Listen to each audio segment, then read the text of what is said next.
one man who actually tracked the history of the Process Church and its affiliated orders, because as we said it changed its name back and forth from one thing to another, was Jeffrey Dean Turner, and he worked for the Anti-Satanic Cult Abatement Task Force, which was started in Sacramento by Senator George Deukmejian, who again did what he could to expose these cults. He confided, Jeffrey Dean Turner confided in a journalist friend of mine, who then confided in me, and we're looking at this material together. Unfortunately, again, that journalist, a friend of mine, has to remain unnamed at this point, partly because these investigations, both journalistic and legalistic, are ongoing at this time. Some of the people we're talking about are actually under legal surveillance at this point. And I don't want to not compromise my sources, but also we want to have the facts right before we accuse anyone, openly in the public eye. And as I say, this is ongoing. It's absolutely ongoing.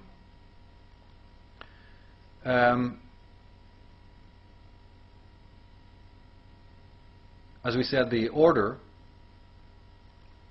went through changes of name and tried to widen its influence, and exists now, as we said, in Las Vegas, and is headed over by a lady again whose name has to be not used at this point. I would just refer to her as Madam Nameless, or Madam N. And her branch of it is now called the Foundation Faith in God, as we said. Now, Madam N is interesting because her idea was to infiltrate mainstream religious groups. And those who've really done their homework in this will start to understand now why there is this weird symbolism involved in evangelism, American evangelism, why it's taken the turns that it has. Anyone who's ever followed the strange, bizarre twists and turns in that movement and some of the crazy, kooky guys that run it, this will help to explain that.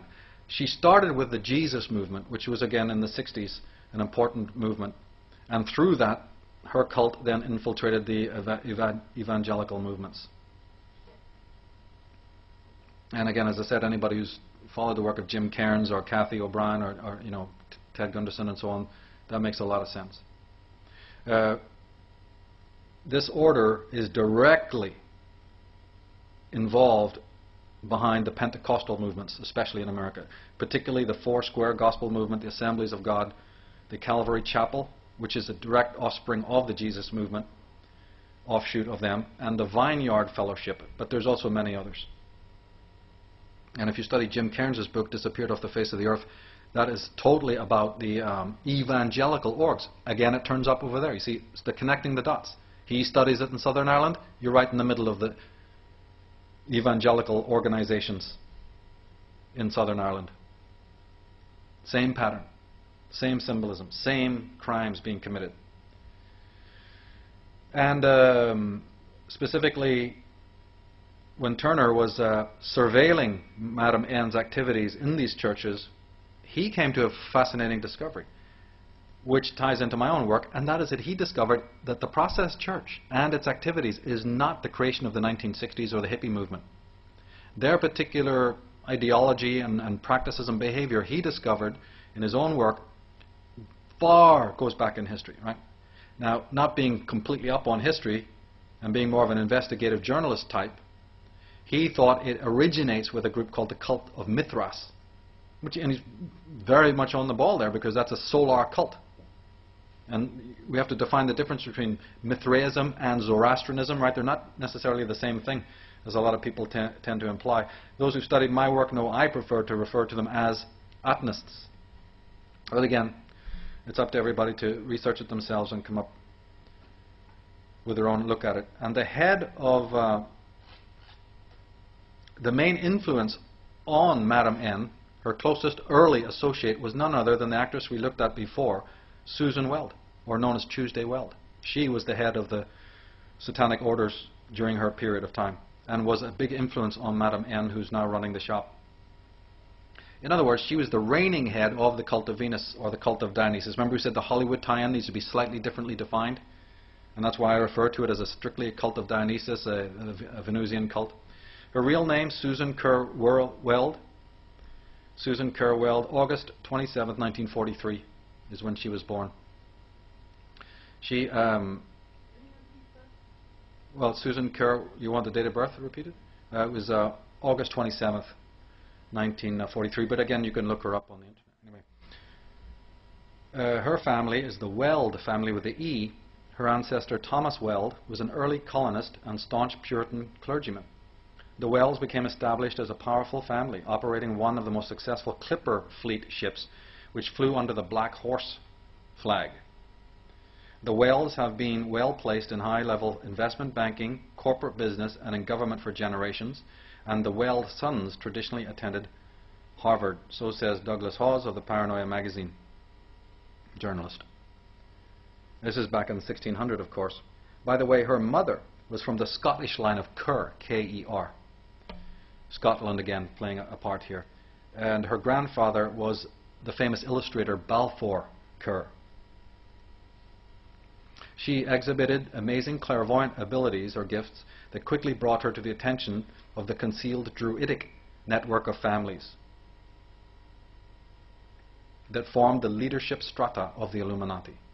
According to Turner, Tuesday Weld became a prodigy in the Illuminati hierarchy. At the youthful age of 15, was chosen as the new queen and high priestess of the Druids. This was about 1959. Remember, first of all, Hollywood, remember, as Jordan Maxwell so brilliantly pointed, the very term Hollywood refers directly to the Druids, by the way. But anyway, this Tuesday Weld was being noticed around about 1959. And that was very close to when Buddy Holly's accident took place. And that incident, in the occult circles, I'm not talking about officially, but in occult circles, that was considered a ritual death, by the way. To occultists, to Satanists, that was considered a ritual marker. And if you listen to the song American Pie by Don McLean, you'll hear some pretty bizarre lyrics, which again, as I say, visit the lyrics, check it out, see it with fresh eyes. But later on, Tuesday Weld went on to act in movies playing a young, innocent, blonde child actress, you see. And one very weird movie, I mean, she was in a lot of weird movies. The one, The Twisted Brain, was one of the earliest ones that you can find. And she had tremendous personal influence over numerous Hollywood people and people in the film business. We talked a little bit about this earlier, but now we come to more specifics. She was one of the most important occult figures in Hollywood and commanded an enormous allegiance, far more. So when you're watching the movies, you bear this in mind, you'll start seeing what I'm talking about here. This movie, Twisted Brain, was also called Horror High as well. I suppose Horror High School or something like that. But I believe that there's many films that actually allude to Tuesday Weld directly or indirectly that we should be taking a second look at.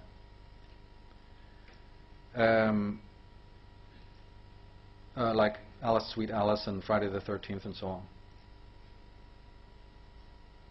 Certainly, if we look at The Cell, we'll see those, not just occult symbolism, but we'll see this Dionysian, imagery. Ninth Gate by Roman Polanski. And much more sinister, perverted, and I believe ultimately whistleblowing films like Videodrome and Angel Heart, The Lost Boys and the Boondock Saints. You can watch them as entertainment or movies, or you can, like, I'm against turning the TV off. I'm not one of these people who says turn off the TV. I'm talking about looking at it with, like in a scientific way, decoding what's on there, so that you come to great understanding, and ultimately to the kind of immunity we said was very, very importantly needed.